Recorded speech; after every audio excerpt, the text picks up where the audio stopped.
Un petit nouveau est né, l'art de guérir et grandir. Et ses grands frères sont de retour. Nos jeux ont été repensés, magnifiés et les préventes sont ouvertes. Découvrez tout ça dans la boutique si le cœur vous appelle. L'espaceducouple.com. Une production, Les Podcasteurs. Le couple est une grande aventure, une sacrée aventure. Tous connaissons des joies et des peines au sein de nos couples. Et tous avons besoin d'éclairage. Et il n'y a pas d'école pour cela. Alors, bienvenue dans ce podcast de l'intelligence amoureuse. Je suis Florentine Dolnoy-Wang et je vais vous donner la main le long de la voie du couple, cet univers passionnant, complexe et unique en son genre, qui nous envoie dans le meilleur comme dans le pire. Passionnément, j'apprends, je crée et je transmets des outils pour ouvrir toutes les possibilités de l'amour en nous et entre nous, pour laisser l'amour faire son travail et nous ramener à nous-mêmes, pour nous aider, tous et chacun, à fertiliser l'espace du couple. À chaque épisode, je répondrai à une question. Viens me la poser sur Instagram, l'espace du couple. À nos amours. Je n'y comprends rien. Mathieu et moi nous aimons. Nous avons tellement de valeurs communes, mais le quotidien est compliqué. Je suis en permanence sur les nerfs. J'ai peur que ça devienne plus grave entre nous, m'écrit Amanda. Le quotidien ensemble est souvent compliqué et aujourd'hui les lignes sont redessinées en permanence. Les rôles occupés par les générations précédentes sont totalement redistribués et chaque couple invente, compose, jongle avec ce qui est. Le rythme est fou, met nos systèmes nerveux en mode survie presque de façon chronique. Tous des genres et c'est tant mieux.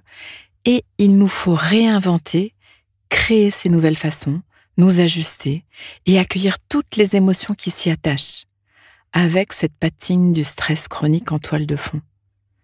Tu sais, Amanda, notre enjeu de couple est cette danse permanente de nos différences, entre l'infiniment grand de nos aspirations, de notre spiritualité, de notre relation à l'autre, de nos projets comme mettre des enfants au monde, les amener vers l'autonomie, bâtir nos maisons, construire notre trajectoire professionnelle, servir notre communauté, investir nos familles. Cet infiniment grand de notre être au monde et à combiner avec cet infiniment petit des chaussettes qui traînent et de la tasse à mettre au lave-vaisselle, de qui va se lever pour ce énième cauchemar dans la petite chambre d'à côté, qui va lâcher ses dossiers pour foncer à l'école.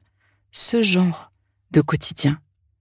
Nos différentes réalités cohabitent jour et nuit, sans relâche.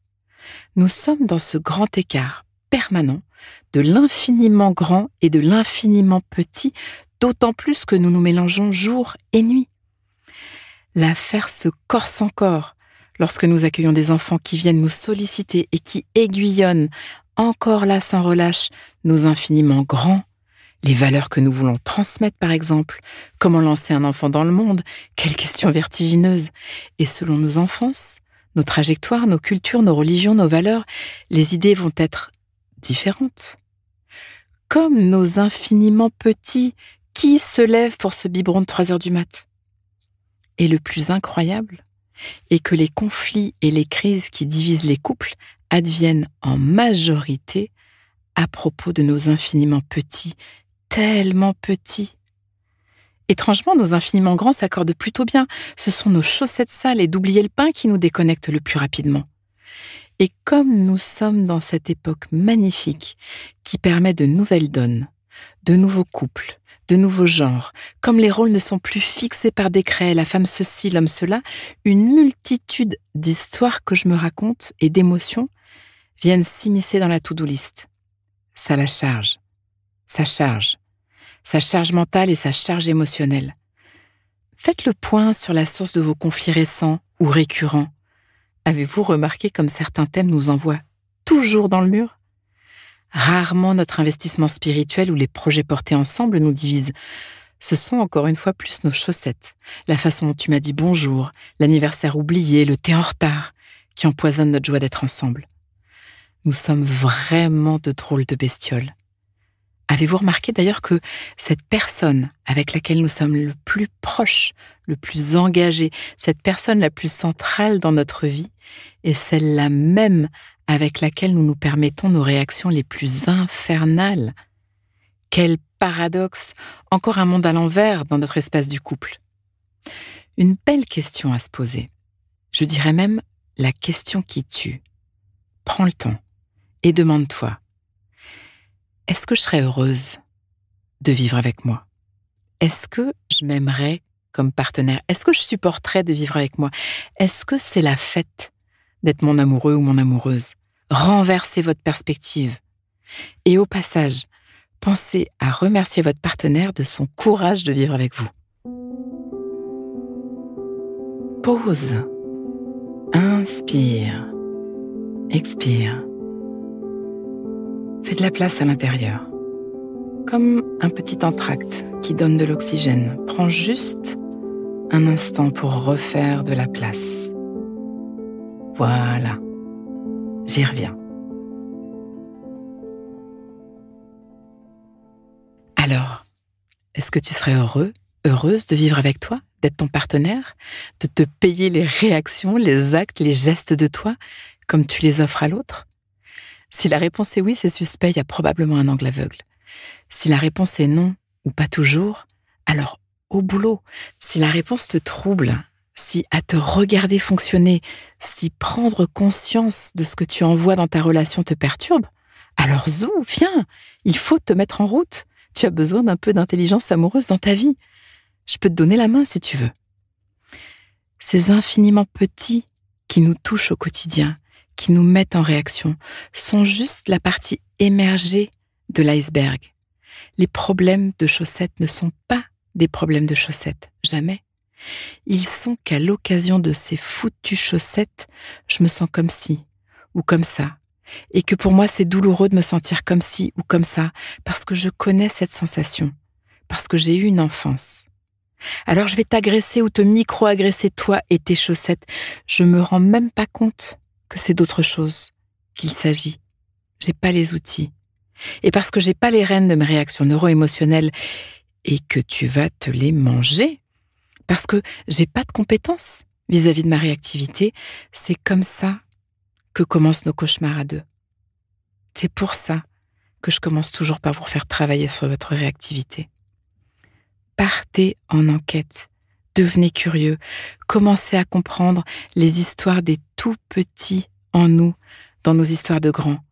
Pas à pas, avec quelques outils, quelques rituels, tu peux déplier ce qui se trame sous la surface et alléger radicalement, terriblement, incroyablement tout ce quotidien ensemble. Et je peux te donner la main pour faire ça. C'est ce qu'on fait dans À nos amours. Il restera toujours ce qu'il y a à faire. Mais la charge émotionnelle qui s'y rattache va fondre comme neige au soleil. Et elle prend tellement d'énergie, cette charge-là. Quand on fait la paire, quand on met de la conscience, quand on libère les poupées russes de nous, les miennes, les tiennes, emprisonnées dans tous ces trucs de l'infiniment petit, de cette to-do list du quotidien, une nouvelle énergie se libère. La charge s'allège, beaucoup de joie revient s'inviter dans chacun de nos gestes. Ça vaut le coup de faire ce travail, t'imagines même pas à quel point. Je peux te témoigner que je ne reviendrai pour rien au monde en arrière. Libérer nos poupées russes intérieures, tous ces petits nous qui vivent là-dedans, les libérer du poids de nos psychiatrices est un des plus grands cadeaux à faire non seulement à nous-mêmes, mais aussi à notre partenaire, à nos enfants, à toutes nos relations. Tu viens? On le change ce monde? À nos amours. Pause. Donnons-nous le temps, quelques instants, pour intégrer. Prends le temps d'une respiration. Inspire. Expire. Et sens. Branche-toi sur ce que tu vis à m'avoir écouté. Tu vas terminer cette phrase. Une chose que je comprends pour ma vie amoureuse, présente ou passée, c'est: et ce qui me touche le plus là-dedans, c'est des contes, et laisse-toi récolter ce qui vient. Tu peux aussi noter une phrase, un mot, une image, une idée qui te viendrait là, maintenant à l'esprit, pour l'ancrer, pour plus d'intelligence amoureuse. Le cœur est un muscle qui se muscle. Ce podcast est écrit et exprimé par Florentine Denoy-Wang, produit par les podcasteurs et mis en musique par Laurent Aknin. Pour approfondir ensemble et découvrir d'autres ressources, rendez-vous sur l'espaceducouple.com.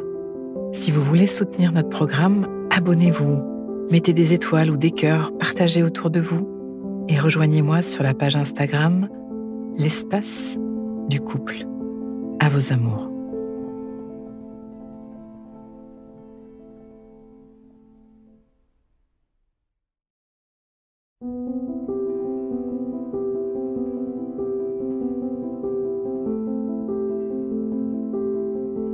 Ne manquez aucun épisode de l'Espace du Couple. Abonnez-vous et mettez 5 étoiles sur Apple Podcasts, Deezer ou Castbox.